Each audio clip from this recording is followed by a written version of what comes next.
I want to join Brandon in expressing my appreciation for your presence here tonight.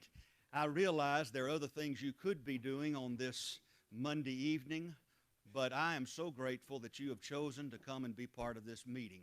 I don't know of a better way to conclude a day than enjoying the things we're doing tonight, and that is singing hymns to our God, going to Him in prayer, and likewise studying from His Word.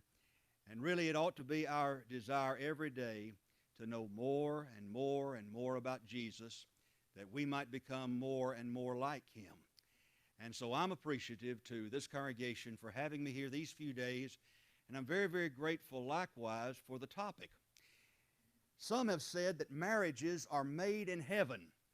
Somebody responded to that by saying, yes, and so are thunder and lightning made in heaven.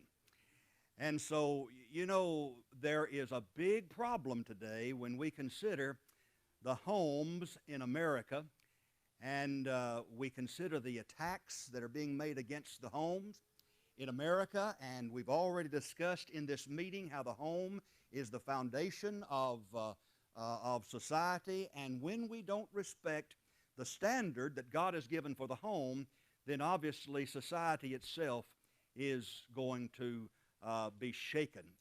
And we realize just from our study last night how far astray our beloved country has gone when it comes to respect for what God's Word teaches concerning marriage, family, and the home.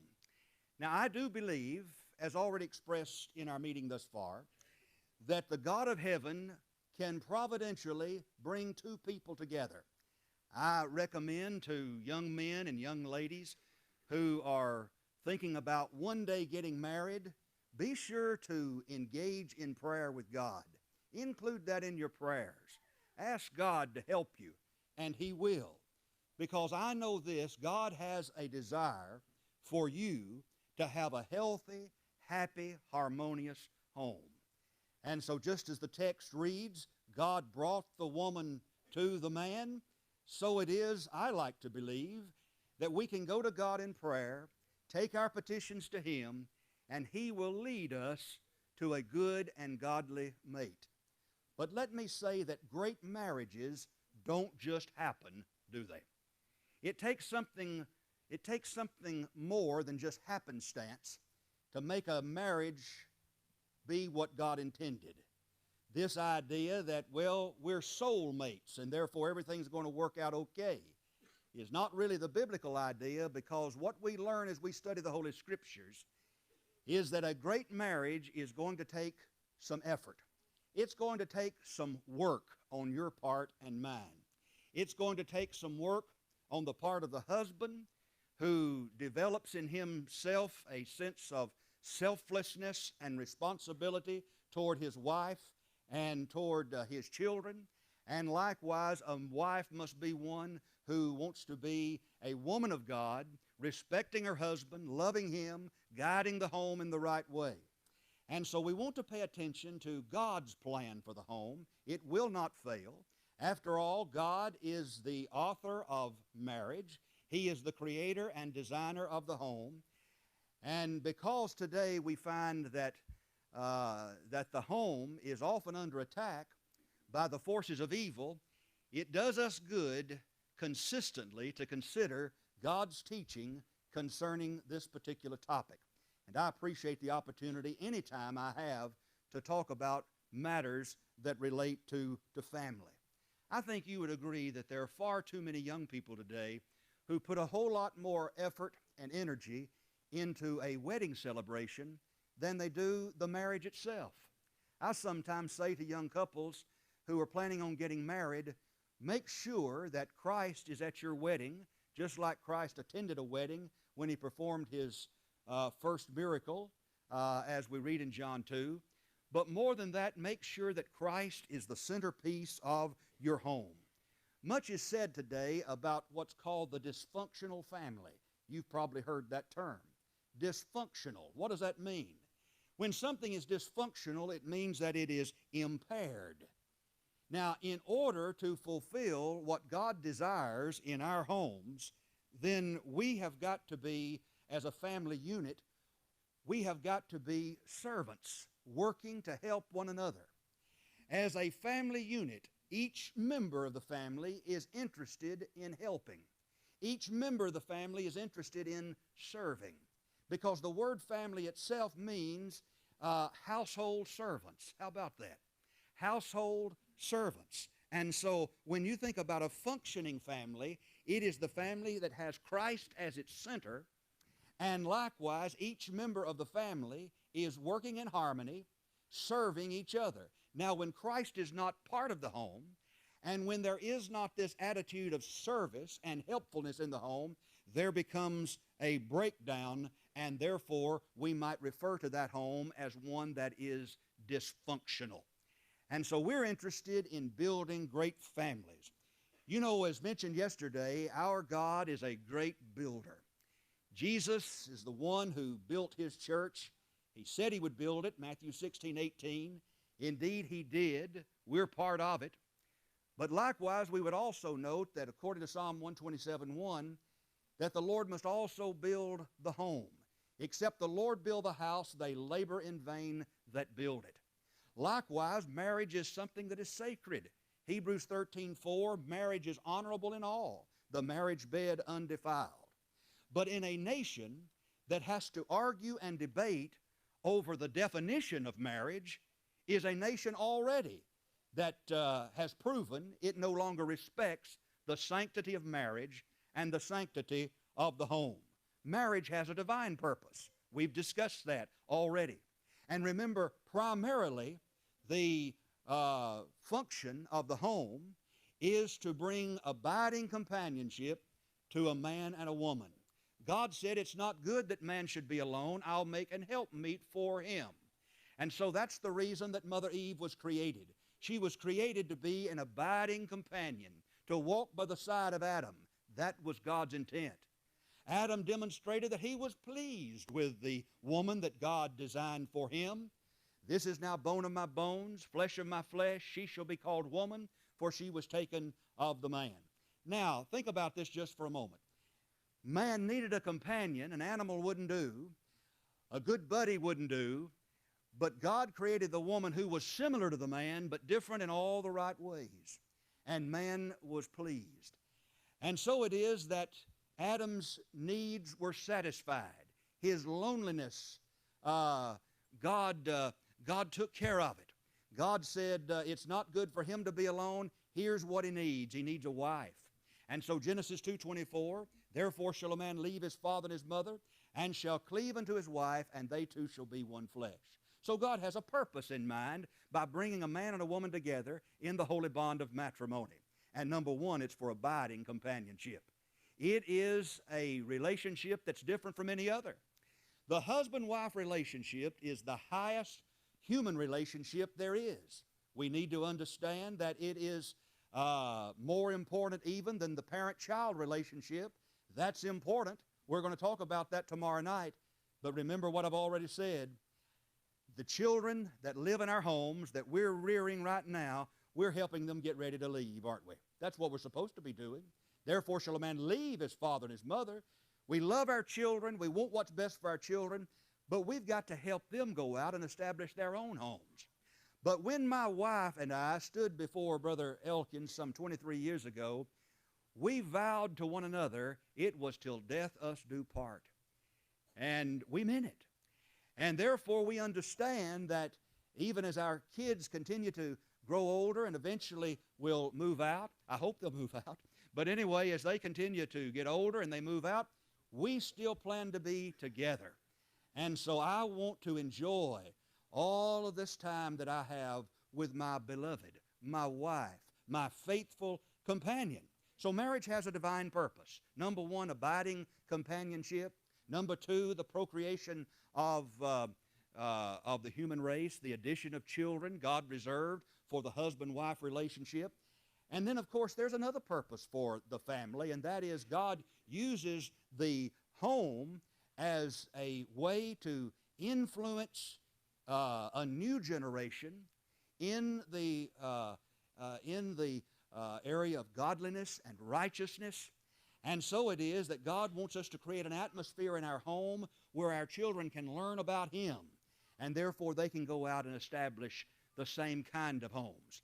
And when we get the homes right, then we'll help get our nation right again. So this subject, husbands and wives and communication between the two, is a very, very important topic, because we understand the sacredness of the husband-wife relationship, and we understand the emphasis that God in His Word has placed upon this relationship. Now, we also would note that as we study the Apostle Paul in Ephesians 5 and consider the relationship between Christ and the church, and that serves as a marvelous example for the husband and the wife, remember that the wife is to be submissive to her own husband. That is, she has great respect for her husband. And then the husband is told to love his wife, and oh, what a love that is, even as Christ also loved the church. I mentioned the man named Egrich, who's written a book entitled Love and Respect, marvelous book for young married couples, because I believe really it is in complete harmony and agreement with what inspiration records in Ephesians 5. When Paul talks about the attitude of the church toward Christ, the church is subject unto Him. And Christ, in turn, loves the church. It's His precious bride. So, wives, submit yourselves unto your own husbands, have respect unto Him, and husbands, love your wives, even as Christ also loved the church. Now, in this relationship, where you have this love and this trust, there's going to be a bond that is built that the devil himself cannot separate. When God is in the midst, that's a secure home. And so it is that we turn to the Word of God, understanding it's the best marriage manual available. I sometimes say to couples, if you as a husband will put God first and your wife second, she'll always be happy. And to the wives, if you'll put your husband or God first and your husband second, he'll always be happy, because we'll be doing exactly what God intended. We'll be doing the very best we can to serve and to love and to care and to respect one another. There was a city preacher who was performing the wedding ceremony of a sweet couple who didn't always understand the language of the day. And so it is that sophisticated city preacher said to the young man who was getting married, he says, "Do you pledge to this young lady your troth?" And he said, "My what?" And he had to say it again. And then he had to help him understand what it was. Are you committing yourself to her in a way that she can trust you? Do you pledge your whole heart to her? Can she trust you in every area of your life? It is very, very important that in the husband-wife relationship, we conduct ourselves in a certain way so that trust is not broken. I think about Joseph, as recorded in Genesis 39. Joseph was a single man, and Joseph also was a righteous man. And day after day after day, Potiphar's wife seduced Joseph. He never gave in to the temptation. He had to fight it every day. But he was a man whose heart was pure. Later on, you'll remember that he was dismissed because it was Potiphar's wife who told on him, said he did something he didn't do. He paid a price, didn't he? But God would later exalt him. But Joseph was righteous. A woman could trust Joseph. He would later marry. I know this about Joseph. A wife could trust Joseph. On the other hand, the great David, like so many, faltered. He committed adultery with Bathsheba, and therefore he paid a heavy price because of what he did. There is nothing that will hinder the trusting relationship between a husband and a wife more than sexual infidelity, because trust is broken when that happens. And so it is that God wants us to be pure before we get married, and He wants us to remain pure in that relationship. And so He's provided a wonderful way where man and woman can enjoy the beauty of intimacy, and it's found in that relationship called husband and wife. But as we think about this word trust, there can be no trust without communication. And that's what we're talking about this evening. Keys to effective communication in the husband-wife relationship. When I perform a ceremony, a wedding ceremony, I remind the young couple that the vows that you make to be faithful to one another and till death us do part are not only being spoken by the couple, but they're heard by an audience, sometimes as large as this audience or larger. But more important, though, those vows go up before the very throne of God, don't they? And God is listening. And God expects us to keep the vows that we make before Him. Ecclesiastes 5:5. And so this couple vows before God, till death us do part. And then in that marriage relationship, that couple has the responsibility, they have the joy of nurturing and growing that relationship. So what happens in the godly home, in a marriage that is one where Christ Jesus is at the center, there continues to be the growth of love and respect and trust. There was a couple who went to a seminar, and I know there are a lot of those these days, and many of them are good. And a couple went to one of these marriage seminars. Usually it's the wife who wants to go, and a man will tag along. But this husband and wife went to the marriage seminar because, you see, their children had all left home. It was now the empty nest, as they sometimes call it. And so it is that the wife thought it might be good for them to go to this seminar, maybe renew their vows again, be reminded of why they got married in the first place. And so it is that the conference speaker was talking about the need for effective communication. And one thing that's needed is just to sit down and talk more, right? And so we need to communicate. And so when the couple finished the seminar, they're driving home, and the wife is so excited. She said, "I think this really did us some good, don't you?" He says, "Oh, I think it did too." You know, he's going along with it. He said, "I think it did too." She said, "Wasn't this so exciting?" He said, "It was so exciting. Really enjoyed it."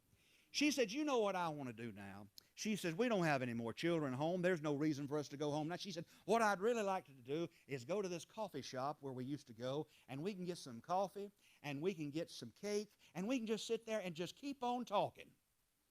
And he said, "No, I'm kind of tired. I think I'll go home, go to bed." I ask you this question. Did he get it? No, he missed it. He didn't understand really what he supposedly had learned at the seminar. What does the wife desire so very much from husbands? Communication. And therefore, if we really do love our wives and we want to be better husbands, we're going to be interested in communicating. Remember the Greek words, eros, romantic love. I am drawn to you.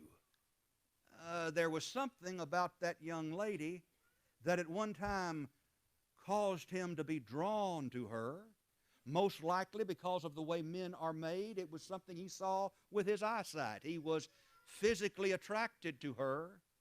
But sometimes a wooing will take place between the man and the woman before marriage, and then after the honeymoon's over, you feel like you've got one another.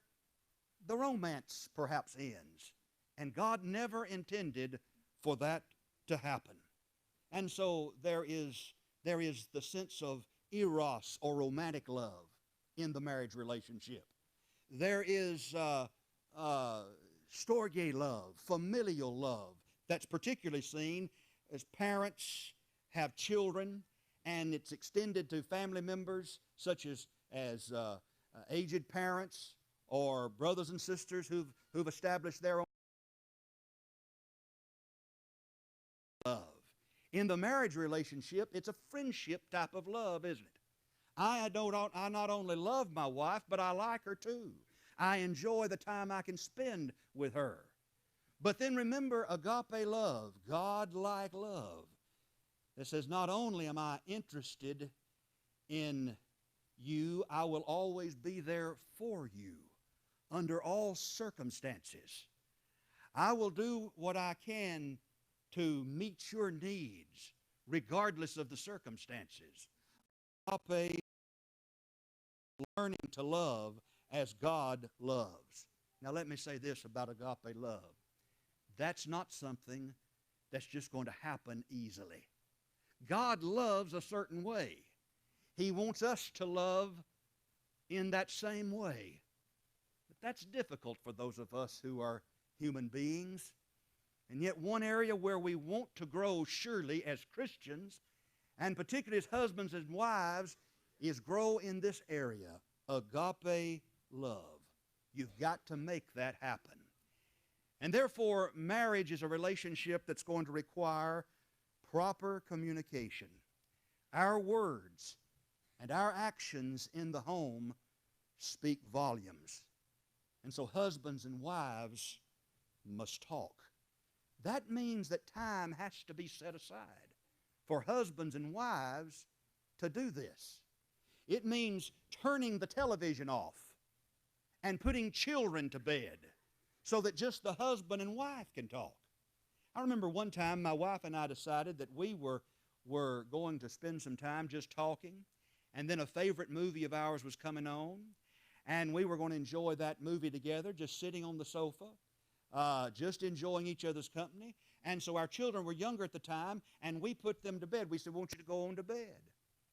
And I never will forget when my wife and I sat down to watch that movie, our older daughter, who was just a little girl at the time, she came around the corner and she said, "Why y'all still up?" And she said it in a way like this: "If we've gone to bed, then why haven't you?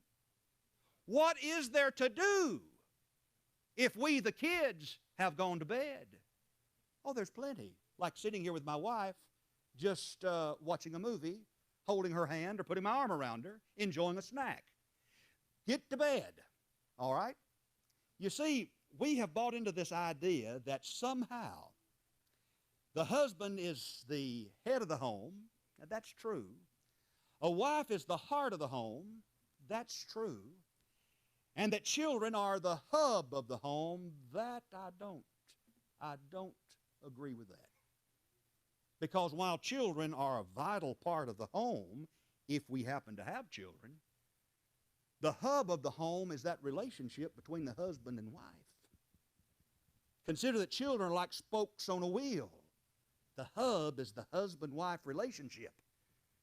And because we get so busy rearing our children, we sometimes neglect the husband-wife relationship. That's why so many husbands and wives, once they have the empty nest, have to do what? Go find a seminar that'll restore some life and some vitality to their marriage. Dr. James Dobson, the family psychologist, said this: "Communication in marriage requires time. Living in the same house, attending church together, cannot substitute time for talking." And I agree with Dr. Dobson in that instance. You see, here's the trouble in the relationship. Husband and wives communicate, but they communicate differently. The husband is more facts-oriented. And while a wife can appreciate facts, she's also feelings-oriented. And husbands have a difficult time listening to what the wife is saying. Husbands, we have to realize that our wives speak in code, all right? We have to be ready for that. Because if we don't listen carefully, we will not understand what our wives are saying. Sometimes what they say and what they mean are two different things. Now, what is ignorance? Just not knowing. None of us like to be called ignorant, understandably. But if we're not careful, husbands, and if we are not going to dwell with our wives, as Peter said, according to knowledge, that is, learn as much as we can about them, we will be ignorant of their needs.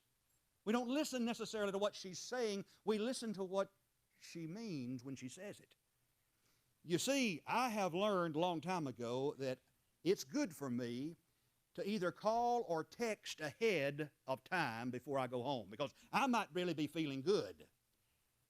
My wife generally is feeling good, but she might have had a bad day. If she is, I'd like to know about that before I get home, right? Not because I want to go do something else, but because when I get there, I'd like to be able to help her.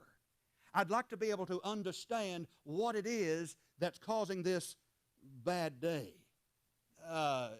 Ladies, sometimes you might say something like this to your husband, who realizes that for some time now you've not been speaking to him. You aggravated at him. We understand we aggravate you. We know we frustrate you. And so you just kind of give him some silent treatment. And then he comes to you, and in all sincerity, because he hasn't been listening, he hasn't been paying attention, he says, "Is something wrong?" And you say, "Nothing's wrong." He knows there is, just by the way you responded. Help him out. He's sincere. He really does want to know what it is that he's done. Help him out. He's asking for a reason. You see, this idea of love and respect comes into play again. When a man is reading a sports page or watching a sports program and the wife wants to talk during that time, he sees that as disrespect. She's not. On the other hand, the wife is interpreting that differently. The wife is saying, he doesn't love me. He loves sports, the program on television, more than he loves me. What is important is this, that we respect each other, having some time to watch a sports program, but also take time to talk. And so what I'm saying is, in this relationship, there's got to be communication. Communication might mean sometimes compromising, or it might just be that we're going to have to get rid of self in order that we can please one another. Now, in this relationship, it's a wonderful relationship to help us grow, because God brings two people together who are different, but He wants us to work through those differences that He might make us one. God made us different for a reason. But let's think about some of those differences. Maybe you can relate to some of this. I am a person, when somebody gives me directions, I just want the address. This is 2019. I can look up a street address on my phone and usually find where I'm going quickly. My wife doesn't do that. She would not give directions, nor does she want directions like that. You don't say to my wife, east, west, north, or south. She doesn't know. She's smart, but that's just not something she cares about. With my wife, it's going to be like this. You go down to Walmart, and then you're going to turn right there next to Walmart, and then you'll see a McDonald's up there on the left, and then you'll turn at McDonald's. See, she's thinking differently in order to get wherever she's going. Just a little bit of a difference. One woman says to her husband, she says, "I've flooded the car." You flooded the car. Where is it? It said it's in the swimming pool. Where do you think the car would be? See, it's a different language altogether. And so husbands and wives think differently, they act differently, and God made us a certain way, but through all these differences, He's wanting to bring a godly couple together. You think about this just for a moment. I'll ask my wife sometime, "Where are you going today?" She says, "Well, I'm going to go meet up with a friend of hers. They're going to Starbucks." All right? And when you go to Starbucks or at a coffee shop, I know what they do. They sit there and they help one another. And they listen intently to what's going on in each other's lives, what's going on in their marriages, what's happening with their children. It could be that they take each other's hands just to be closer to one another and help each other out. If you're a man, I hope you don't go do that with some other man, right? We don't do that.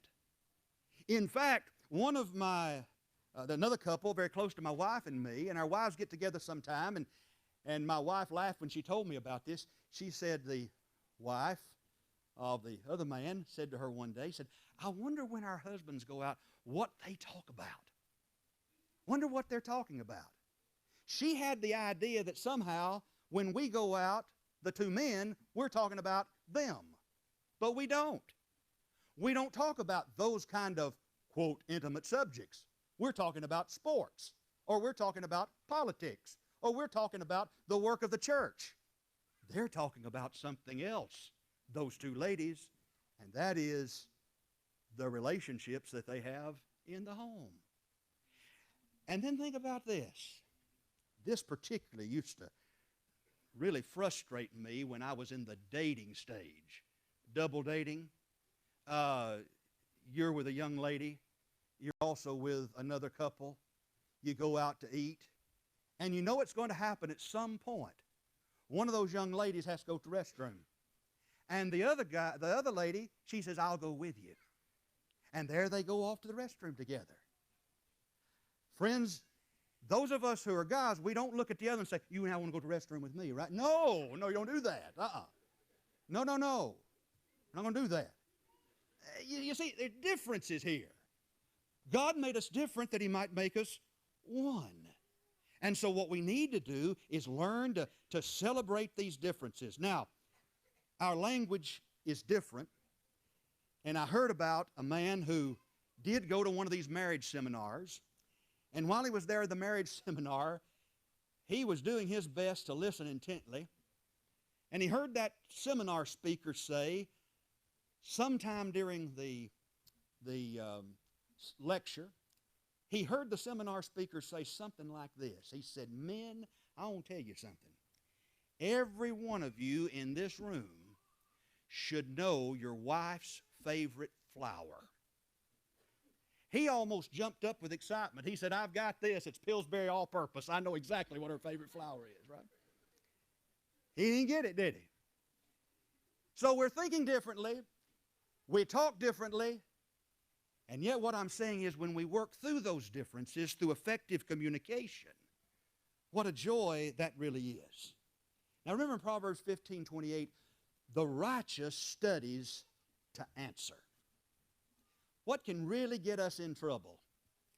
When we don't study to answer. When we don't pause before we speak. You see, if that passage is going to be real in our lives, it will start at home, right? Because we sometimes will say things to the dearest on earth to us that we wouldn't say to anybody else. Hurt the people we love the most with angry, unkind words. But the righteous studies to answer. I be careful what I say to my wife or to my children. I could scar them for a long, long time just with my words. Remember James 1:19? That needs to be applied to the home.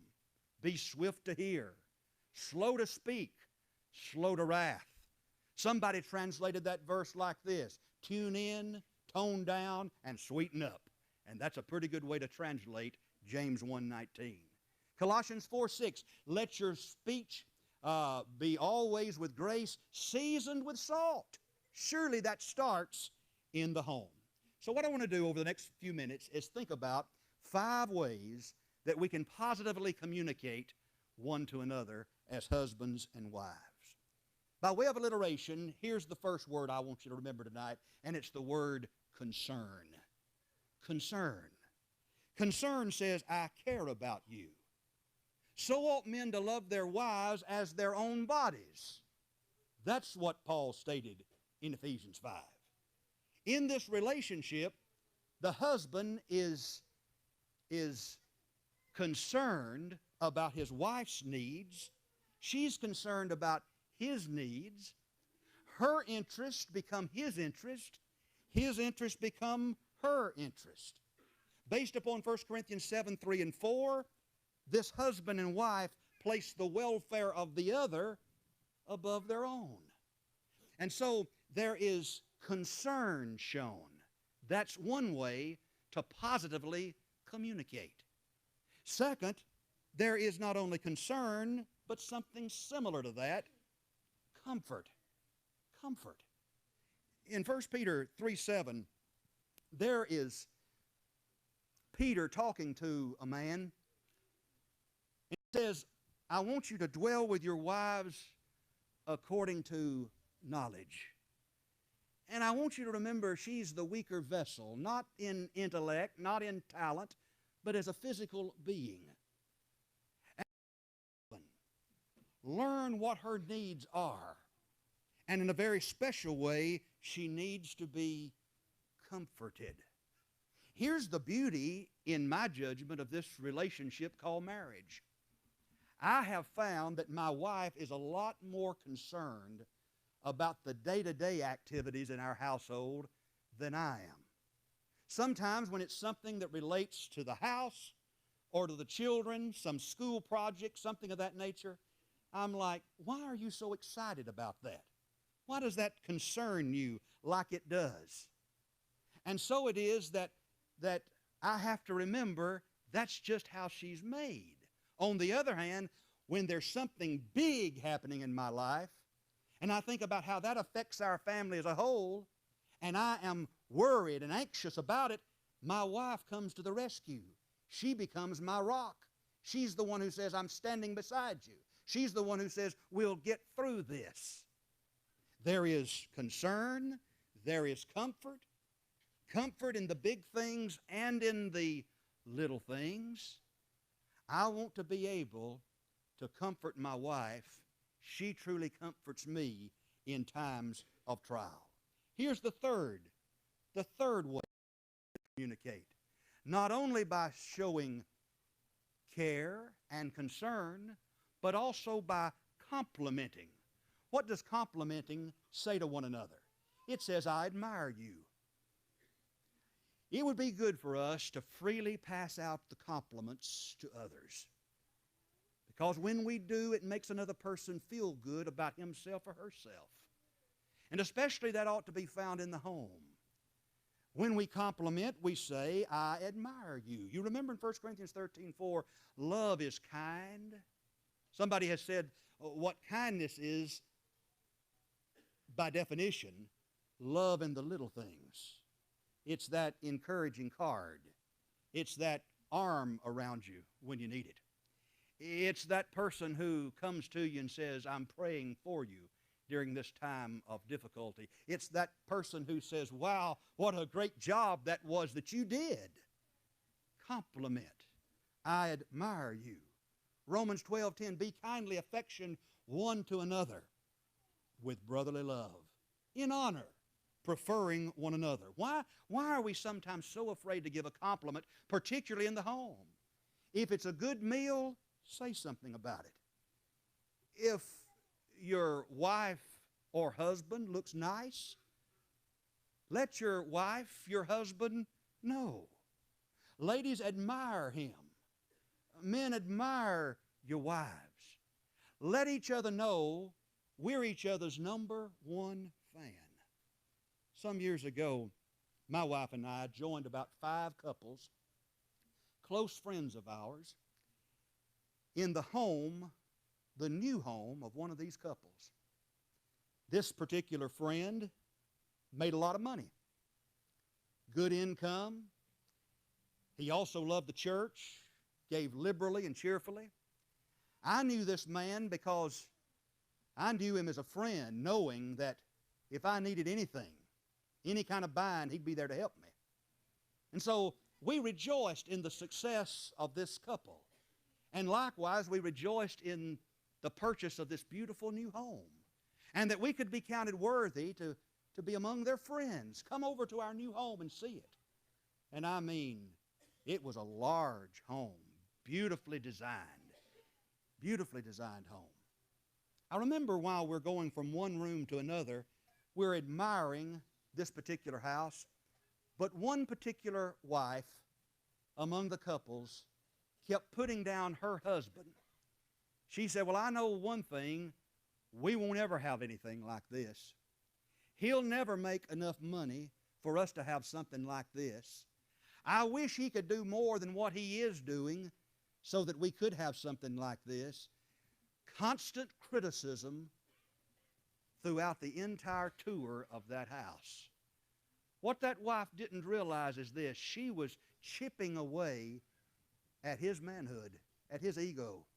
She was destroying it completely. A man is made a certain way. He wants to take pride in what he does. And he needs a fan, and none like his wife. And so I never will forget when we got in the car that night after listening to that one woman, I thought I might need to apologize to my wife and say, well, I guess what I heard in there, I need to apologize to you, because I said, I know that I could never afford something like that for you. And my wife, she says, honey, I don't want anything like that. She said, I never could get that place cleaned. Boy, that helps when you have a wife like that, doesn't it? I'm appreciative of such. You see, we're in this together, and therefore we learn the importance of complimenting one another. Here's number 4, and that is the word consideration. We effectively communicate when we are considerate of one another, because consideration says, I respect you. I know we may be different, but I respect how God made you. I've had numerous couples come to me throughout my time as a preacher, and they're having troubles in their marriage, and one of the biggest problems, I can see it immediately, is I don't like how she does something, I don't like how he does something. They're busy trying to change the other. And things that didn't seem to matter before the couple got married, now's magnified. And it really does matter. I think one of the best things we could do as couples is each one of us as individuals look in the mirror and think, you know, how could I change for the better? How could I be a better husband? Lord, how can I be your man in the home? Let those of us who are husband, fathers, have this prayer. Lord, I want to be the Jesus of the household. I want to reflect Him in everything that I do. And so, sometimes in this relationship, husbands and wives may be forced to do something that we're not necessarily comfortable with doing. There may be some things that the wife wants to do, and we'd rather not do it. But something she enjoys. It's something she likes. And therefore I have to be interested in those things because I love her. I want to please her. A wife should have the same attitude toward the husband. So think about that just for a moment. My wife likes to listen to the music of Harry Connick and Michael Bublé and those kind of singers. I could go my entire life without listening to any of their music, right? But she likes it. And, you know, they're good songs. And I've come to the point now where I can enjoy it. Well, I even took her to a Harry Connick and a Michael Bublé concert before, because that's something she likes. My wife, when she married me, was not interested in college football, but it's something I like. And I know some of you won't understand this, and some of you probably will say, shame on me, but I converted her into an Alabama fan. But anyway, so she wasn't interested.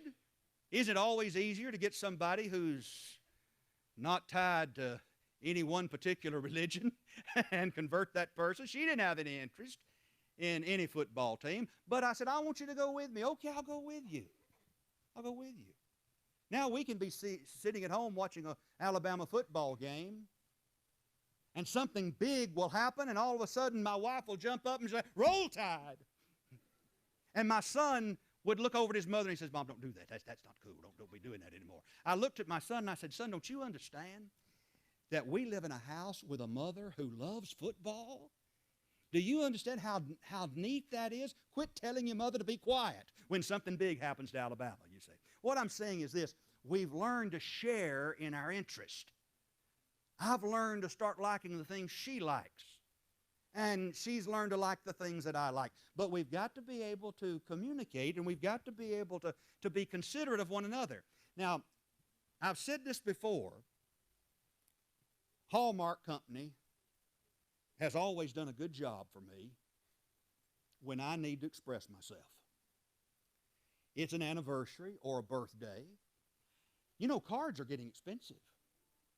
And so, I mean, you go and you get a nice card, and I want to give the best, so I'll go to the Hallmark store, and $6, $7.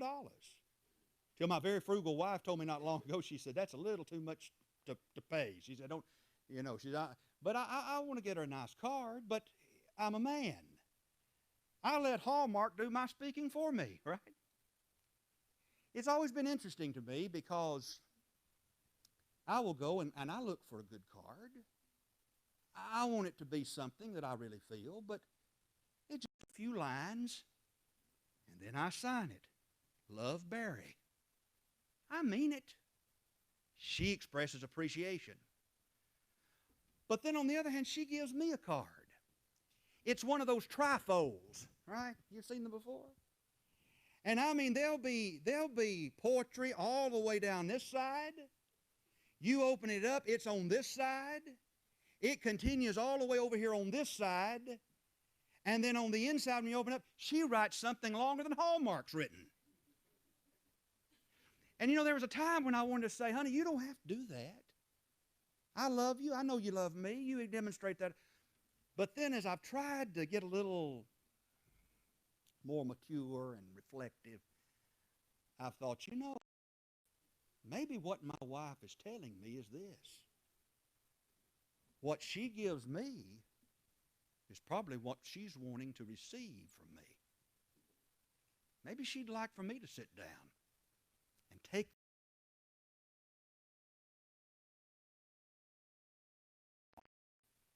but just to write out on a sheet of paper what she means to me.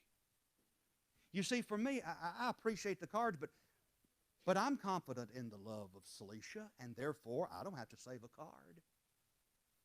But I've looked in her nightstand before, and she has all those cards stacked and saved. I said, why do you do that? Because she says, sometimes I like to just go back and read them all over again. Consideration. Stop thinking about self. Think about the needs of my mate. Some years ago, when I was speaking on a marriage seminar, I developed something prior to that I called the popcorn principle. People have asked me about that through the years.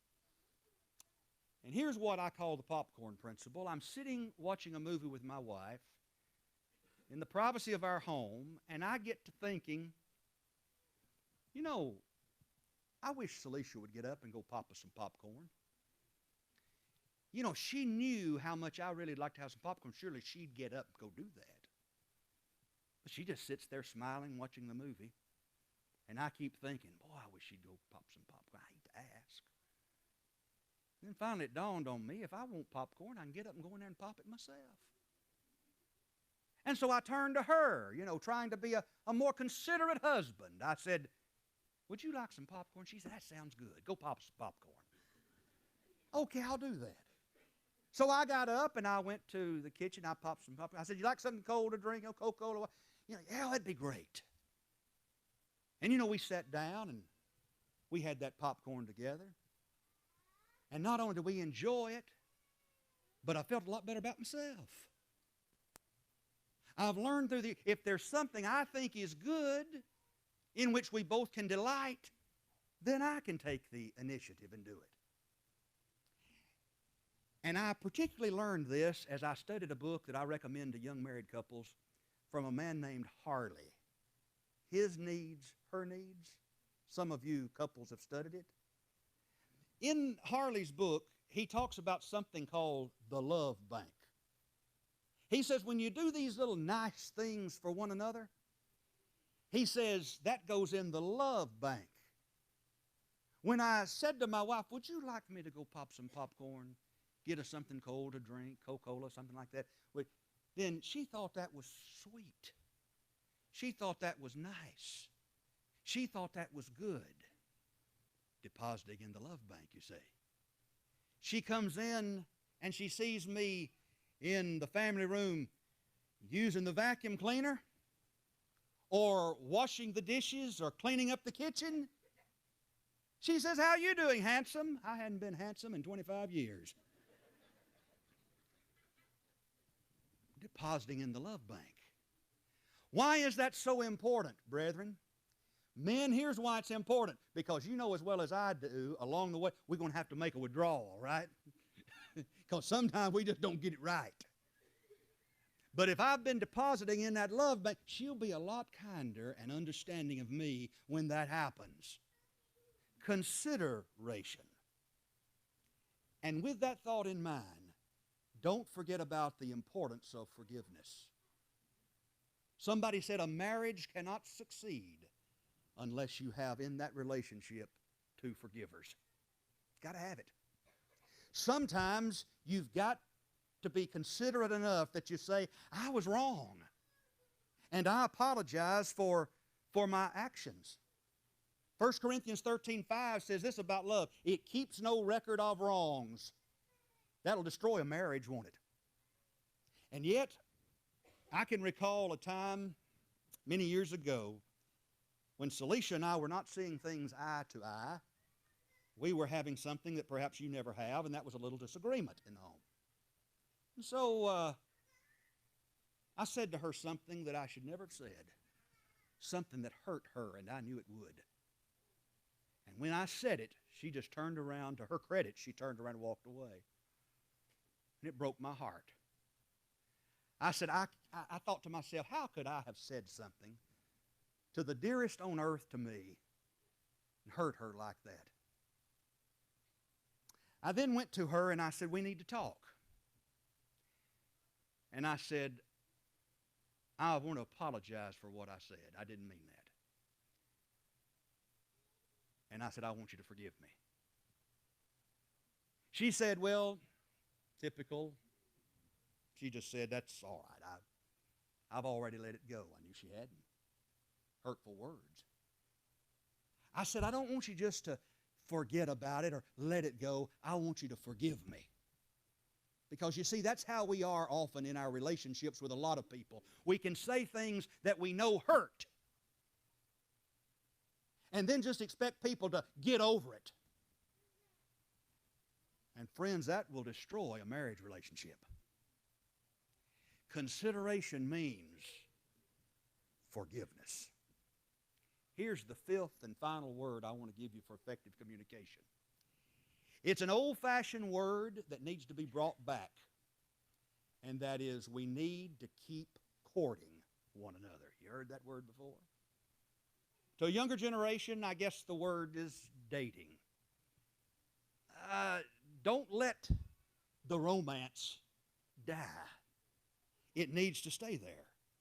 Before marriage, there's this wooing of one another. There ought to be that continuing in the marriage relationship, where the words we say are those that show affection and kindness and sweetness, even syrupy and sappy at times, because that's part of it. Don't buy into this business, well, she's so practical, she wants something sensible for our anniversary. No, she likes flowers, and she likes chocolates, and she likes Hallmark cards still. She does. She's not going to tell you that. She wants to pride herself in being so practical. Oh, you got me a washing machine or a vacuum cleaner not long ago. That's good enough. No. She wants those things that keep the romance alive. And that means sometimes you need to plan a date. There are a lot of wonderful folks out there. We call them grandparents. If you have younger children, there are a lot of folks around who say, leave your children with us for a while. Y'all go out. Take advantage of that. At times you help out another couple. Let them go out. Just the two of them. Or go away for just a couple of days. You don't have to go far. But go somewhere where you can rekindle and restore and revitalize that wonderful relationship.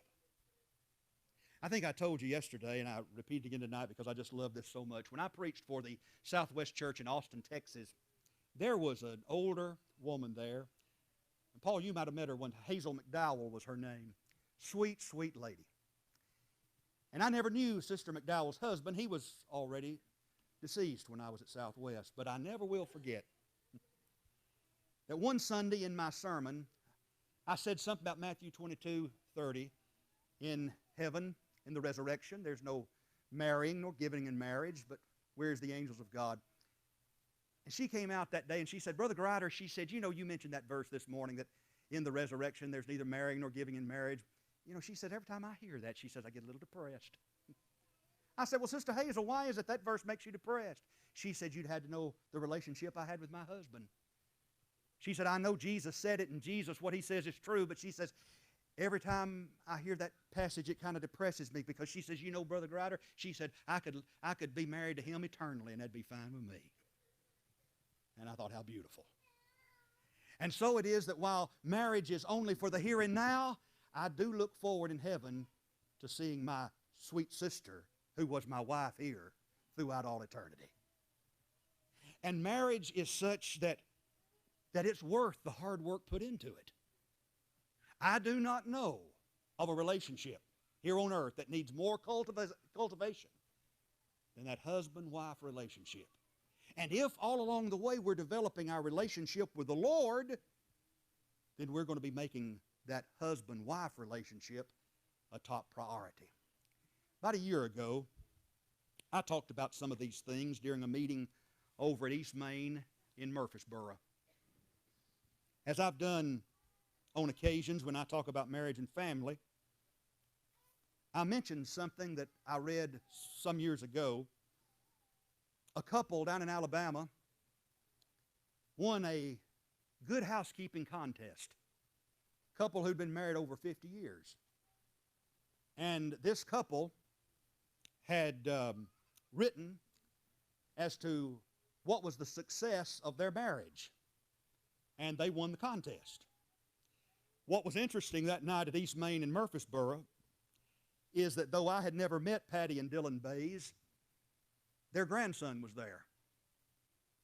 And he said his grandparents lived down in the Florence area, members of the church.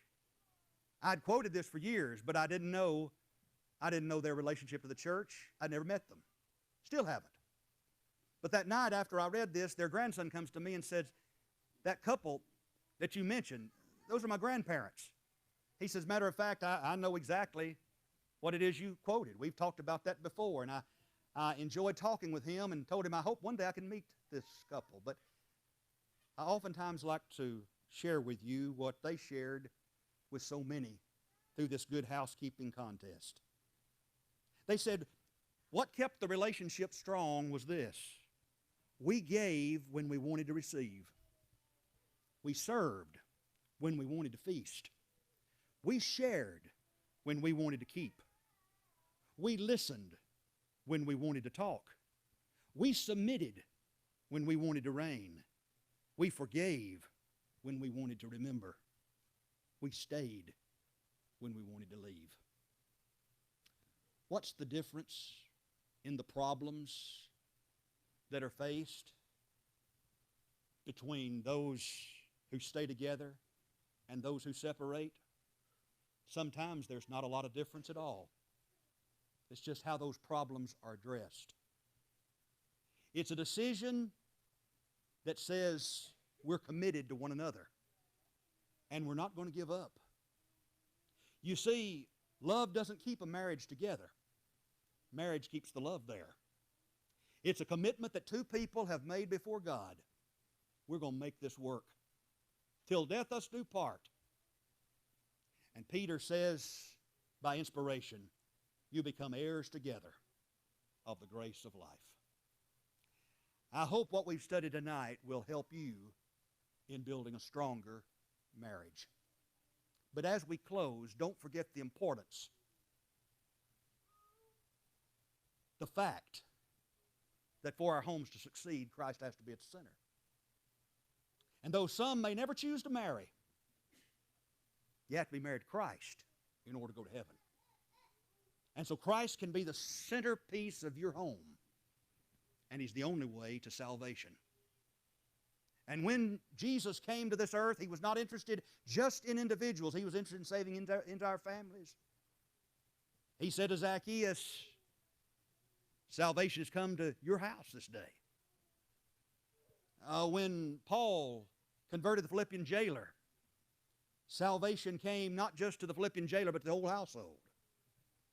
And our God's in the business of saving marriages, of saving homes, if we'll let Him. Someone's here tonight who needs to be married to Christ. When you do what's necessary to become a Christian through faith, repentance, confession, and baptism, that same baptism that puts you into Christ puts you into the church, and the church is the bride of Christ. You're married to Him spiritually. And what He'll do is He'll not only forgive your sins, He'll give you new life. You'll be different. And so if I'm speaking to a husband, father tonight who says, I need to be a Christian, I hope you'll do that. Maybe a wife, mother, or maybe a young person who's reached an age of accountability, who says, I know what I've been taught in a godly home. I'm ready to act on it tonight. And if there's anybody here in this audience who says, what I need is prayer, prayers of encouragement and strength, that I can be a better husband, father, wife, mother, grandparent, son, daughter, or just a more faithful child of God, we stand ready to pray and to encourage you in any way we can. If you'll let your wishes be known while together we stand and sing.